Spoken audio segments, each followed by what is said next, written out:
जल अमृत होता है। बुखार से पीड़ित प्राणी के लिए औषधि श्रेष्ठ होती है, उसी प्रकार मुझ विवेकहीन प्राणी के लिए आपके वचन अमृत के समान लग रहे हैं। जो ज्ञान में वहां जाकर लेता वो संपूर्ण ज्ञान तो आपने मुझको यहीं पर प्रदान कर दिया है। राजा रौगण को जो राजा होने का अवमान था वो समाप्त हो गया है। राज में लौट कर आए हैं, राजपाट त्याग करके वन में आए हैं और भगवान की आराधना में लग गए। सुखदेव या परीक्षित से कहने के राजन, इसी प्रकार से श्रीमद् भागवत में गंगा की महिमा का वर्णन है। राजन, जो प्राणी अपने घर से ये संकल्प करके चलता है कि मैं गंगा स्नान के लिए जा रहा हूं, अगर वो एक पग भी अपने घर से चलता है तो उसे एक अश्वमेध यज्ञ का फल प्राप्त होता है। यश्याम स्नानार्थ चागच्छत पुंसः पदे पदे अश्वमेध रायसो यज्ञानाम फलम न दुर्लभ मिति। यही बात एक बार भगवान शंकर अपनी प्रिया पार्वती के लिए गंगा की महिमा सुना रहे थे। जब ये बात बोले हैं भोलेनाथ के प्रिय, जो प्राणी अपने घर से ये संकल्प करके चलता है कि मैं गंगा स्नान के लिए जा रहा हूं, अगर एक पग भी चले तो उसे एक अश्वमेध यज्ञ का फल प्राप्त होता है। पार्वती बोली, स्वामी ऐसी बातें किसी और के लिए सुनाकर पागल बनाना, मैं आपकी बातों में आने वाली नहीं हूं, मैं मूर्ख नहीं हूं। अरे एक पग चलने में क्या लगे, और एक अश्वमेध यज्ञ में तो बहुत धन खर्च होता है। भोलेनाथ ने सोची कि पार्वती को समझाना बेकार है, ये नहीं समझ पाएगी। भोलेनाथ चुप हो गए। आया गंगा स्नान का पर्व, तो एक दिन पहले भोलेनाथ पार्वती से बोले हैं, प्रिय देखो कल गंगा स्नान का पर्व है, हम तो गंगा स्नान करने जा रहे हैं। पार्वती बोली, स्वामी मैं भी आपके साथ चलूंगी गंगा स्नान को। भोलेनाथ बोले, बहुत अच्छी बात है, चलो। तो पार्वती भी भोलेनाथ के साथ चल दी। रास्ते में पार्वती के मन में वो शंका आ गई और पार्वती बोली, स्वामी आप एक दिन गंगा की महिमा बता रहे थे और बोले थे कि जो प्राणी अपने घर से ये संकल्प करके चले कि मैं गंगा स्नान के लिए जा रहा हूं, अगर एक पग भी चले तो उसे एक अश्वमेध यज्ञ का फल प्राप्त होता है। भोलेनाथ बोले, प्रिय तुमको तो विश्वास नहीं था।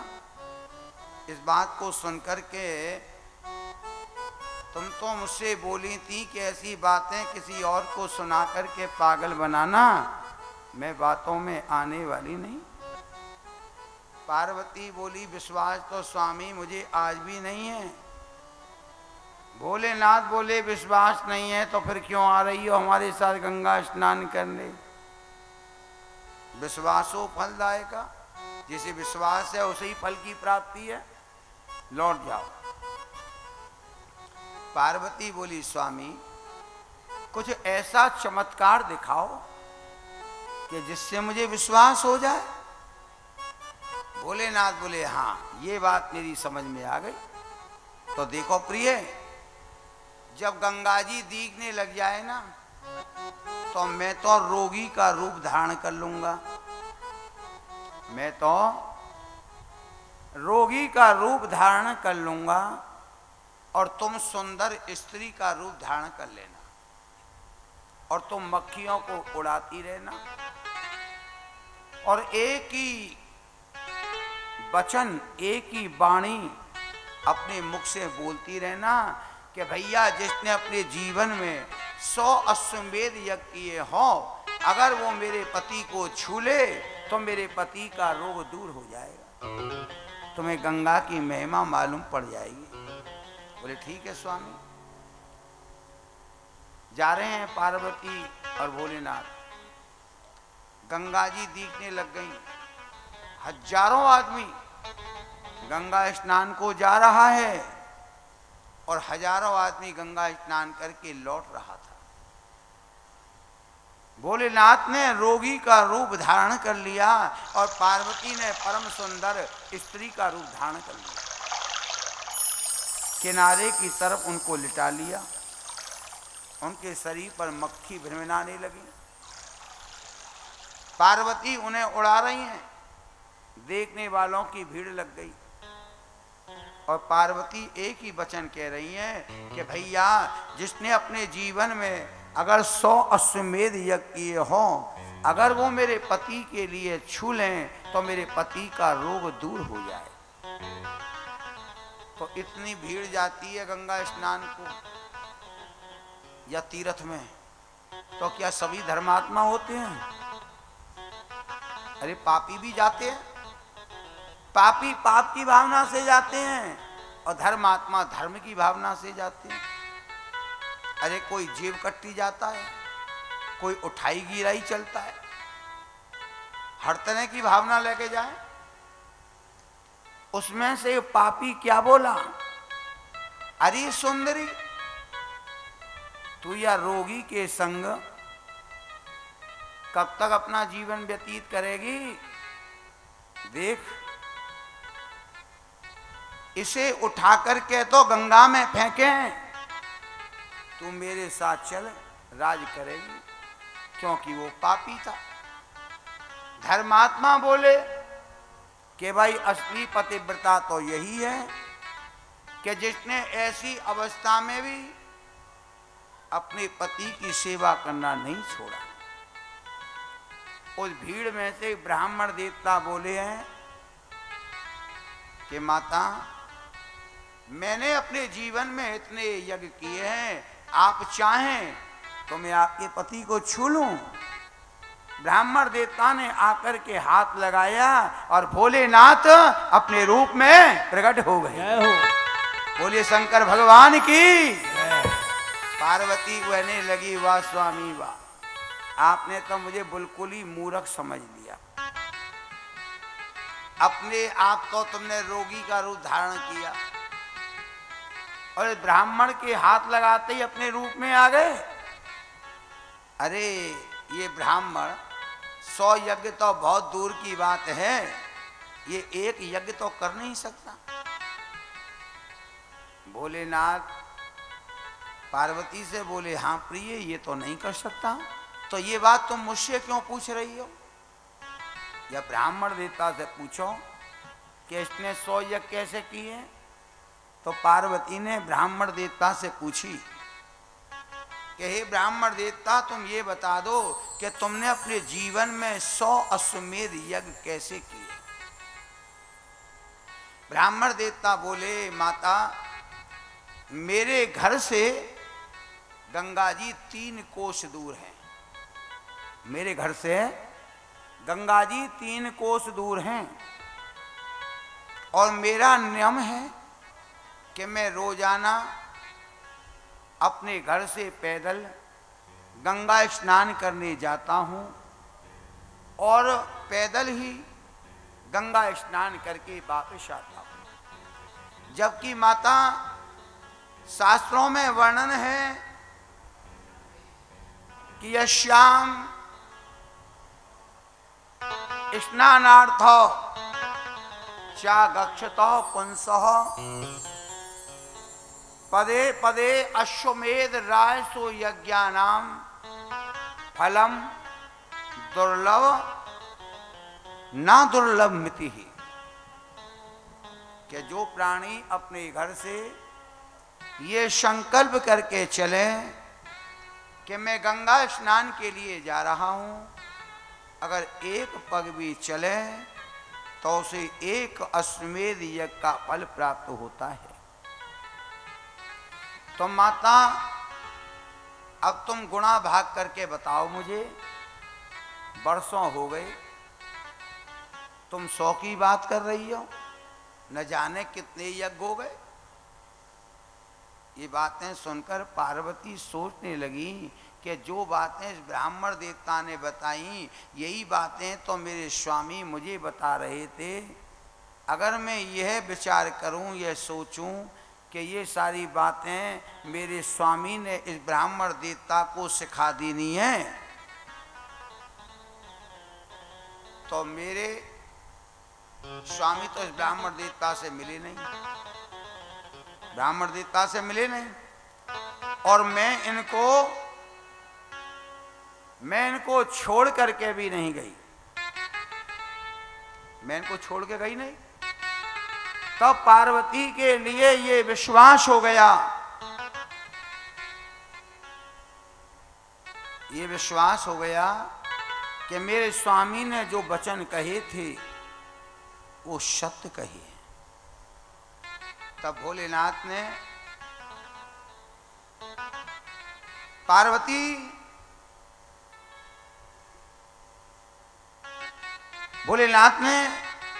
पार्वती के साथ में स्नान किया है।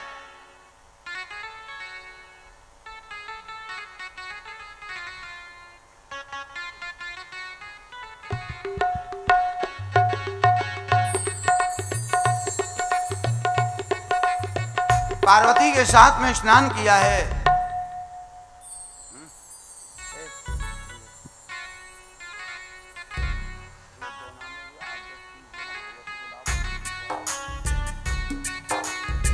विश्वास हो गया।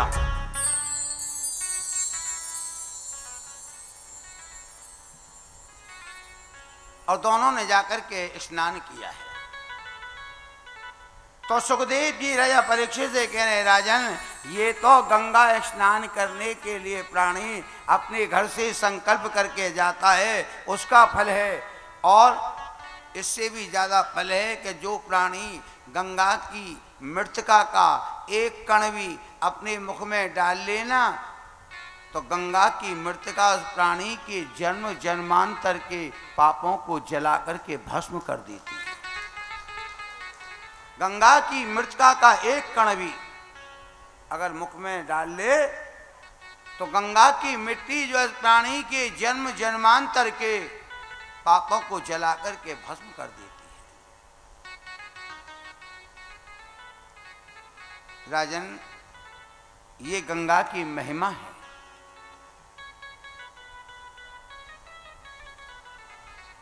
जैसे श्रीमद् भागवत में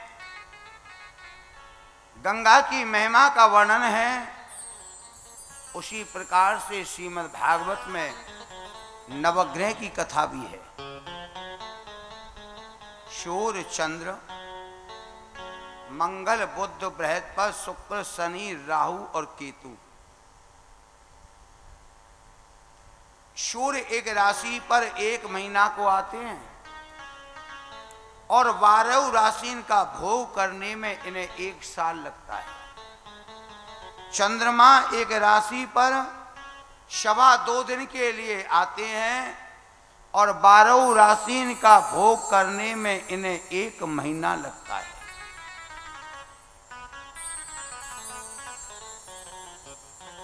इसी प्रकार सूर्य की महादशा 6 साल के लिए आती है, चंद्रमा की महादशा 10 साल के लिए आती है, मंगल की महादशा 7 साल के लिए आती है, बुध की महादशा 17 साल के लिए आती है,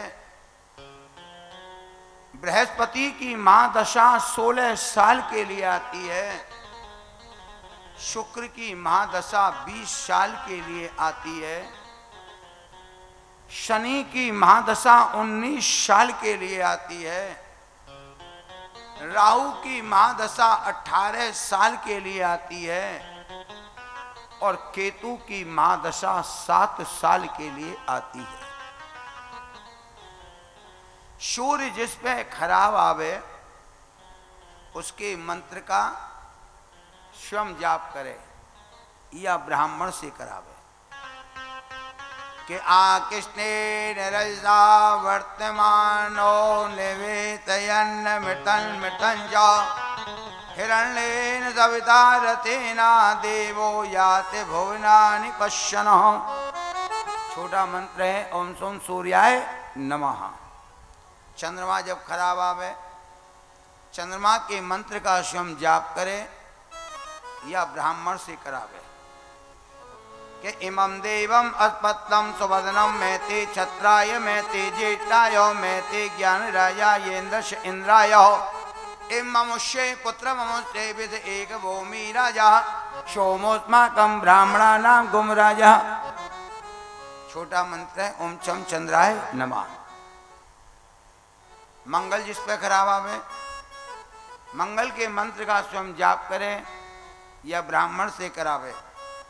ओम अग्नि मूर्धा देवा ककोत्पति अपांगुम रेतांगुम सृजन्वती। छोटा मंत्र है ओम मम मंगलाय नमः। मंगलवार के दिन गुड़ और चना अगर बंदर हो तो उनको डाल दे और नहीं तो भिखारी को दे। बुध जिस पे खराब आवे बुद्ध के मंत्र का स्वयं जाप करे या ब्राह्मण से करावे के उद्बुद्ध स्वागने प्रतिजाग्रमिष्टा पूर्ते सृजेता मयं च अस्मिन् सदत्ते अद्युत्तरत्मन् विस्मे देवा यजमानस्य सीदतः। छोटा मंत्र है ओम बुम बुधाय नमः। बृहस्पति जिस पे खराब आवे बृहस्पति के मंत्र का स्वयं जाप करे या ब्राह्मण से करावे कि देवानां च ऋषीणां च गुरुं कांचन सन्निभं बुद्धिभूतं त्रिलोकेशं तं नमामि बृहस्पतिं। छोटा मंत्र है ओम गुम गुरुवे नमः। बुधवार की रात को चना की दाल अपनी शक्ति के अनुसार कांसे के बर्तन में भिगो दे। कांसे का बर्तन ना हो तो किसी भी बर्तन में भिगो दे। सुबह उसमें से जल को निकाल दे और गुड़ की डेली रखकर गाय को खिला दे। हल्दी का टीका करे। बृहस्पति का व्रत करे, केला की पूजा करे। बृहस्पति देवता शांत रहते हैं। शुक्र जिस पे खराब आवे शुक्र के मंत्र का स्वयं जाप करे या ब्राह्मण से करावे कि हेमकुंद मृणालाभम दैत्यानां परमं गुरुं सर्वशास्त्र प्रवक्तारं भार्गवं प्रणमाम्यहम्। छोटा मंत्र है ओम सम शुक्राय नमः। शनि जिस पे खराब आवे शनि के मंत्र का स्वयं जाप करे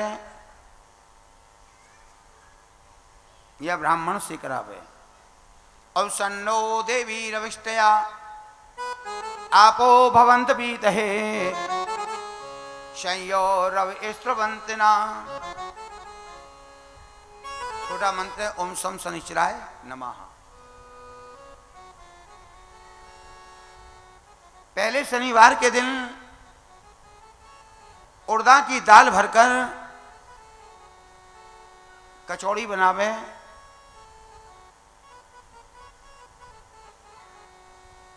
आलू की सब्जी उसमें काले तिल डालकर डाकौत के लिए दे दे या भिखारी को दे दे। दूसरे शनिवार को तेल गुड़ आटे का हलवा बनावे। उसे एक दोना में रखकर उसमें गड्ढा करके तेल भर दे। अपने मुक्की और नाखून की छाया देखकर अगर काले रंग का साण मिल जाए तो उसे खिला दे नहीं तो जैसे रंग का साण मिले उसे खिला दे। तीसरे शनिवार को एक लोटा में गंगा जल, कच्चा दूध, सूखा काजल, थाली में रोली, काले तिल, गुड़, जनेऊ, तेल का दीपक, नीला पुष्प लेकर जहाँ पीपल हो वहाँ जाकर लोटा के जल से पीपल को स्नान करावें, सारी चीज़ें चढ़ावें, दीपक चाश कर 7 फेरी पीपल की करके पीपल से गले मिलकर सीधे अपने घर आ जाए। जब तक घर में ना आवे पीछे मुड़ के ना देखें, शनिदेव शांत रहते हैं। या जहाँ पर दक्षिण मुखी हनुमान जी हों, जहाँ दक्षिण मुखी हनुमान जी हों, जिन हनुमान जी का मुख दक्षिण दिशा की ओर हो और सिंदूर चढ़ता हो,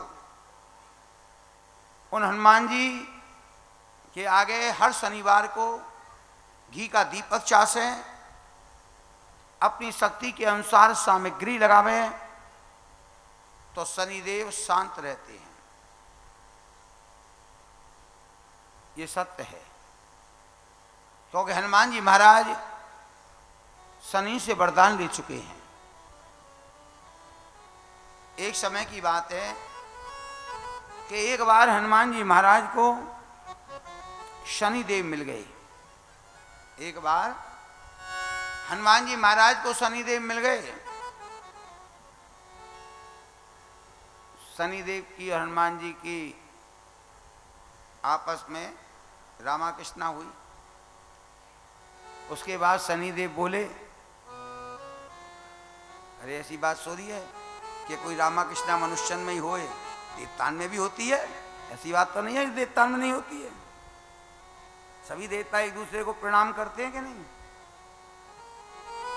तो अब शनिदेव कहने लगे, हे पवन पुत्र,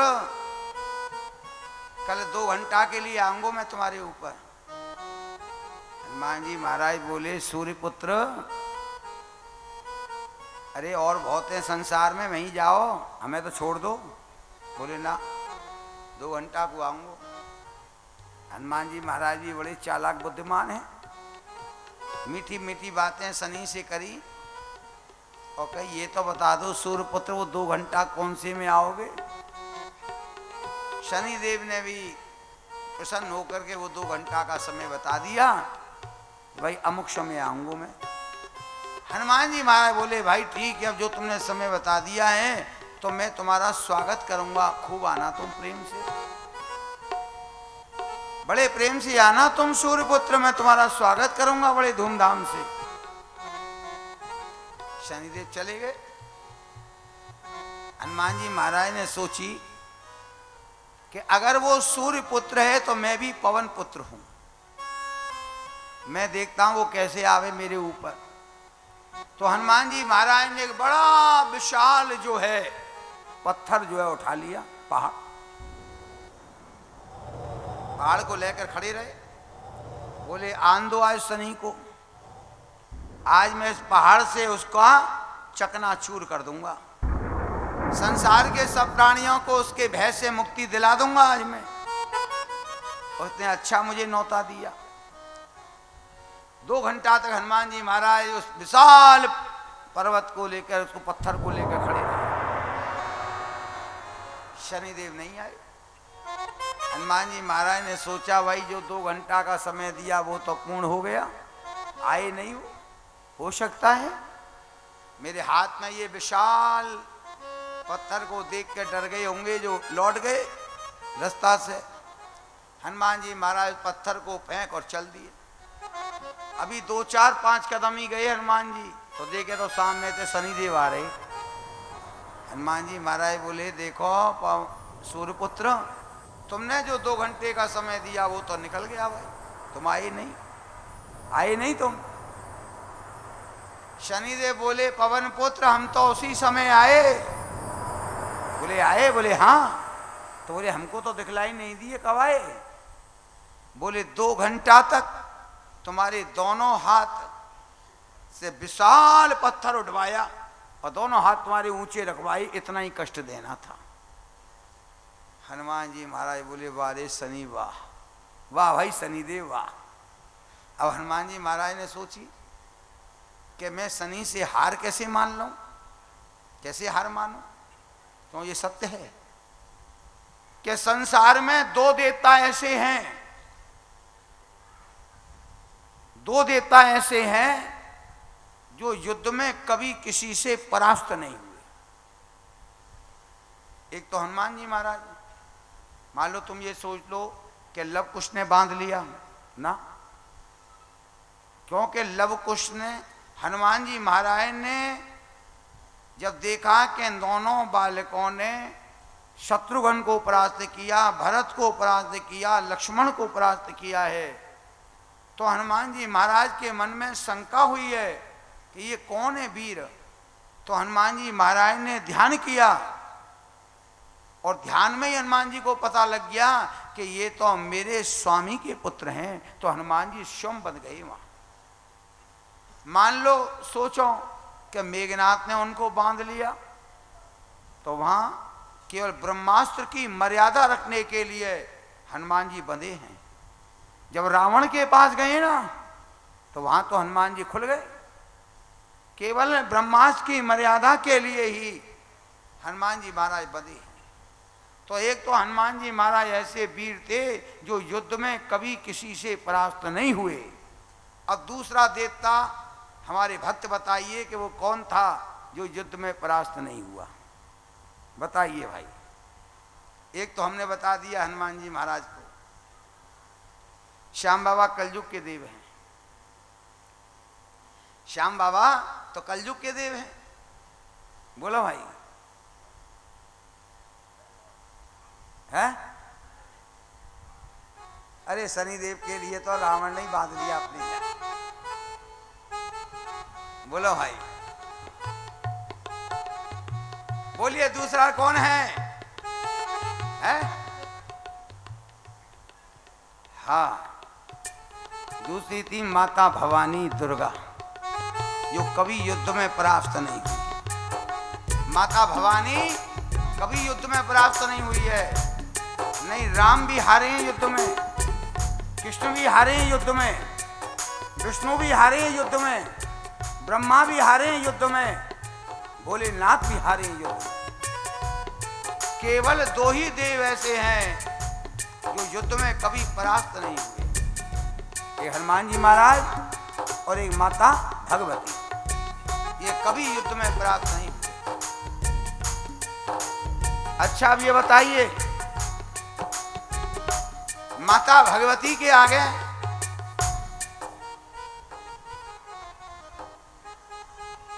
कौन है जो नाचता हुआ चलता है?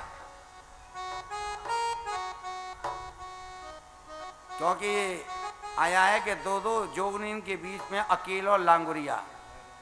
जब दुर्गा पूजा करते हैं ना, आती है ना दुर्गा पूजा आश्विन में और चैत में, पूछते हैं ना दुर्गा पूजा, तो उसमें कन्या जमाते हैं ना कन्या, तो खाली कन्या जमाते होगे, कन्या जमाते हो या और कोई कुछ भी करते हो? है कन्या के साथ साथ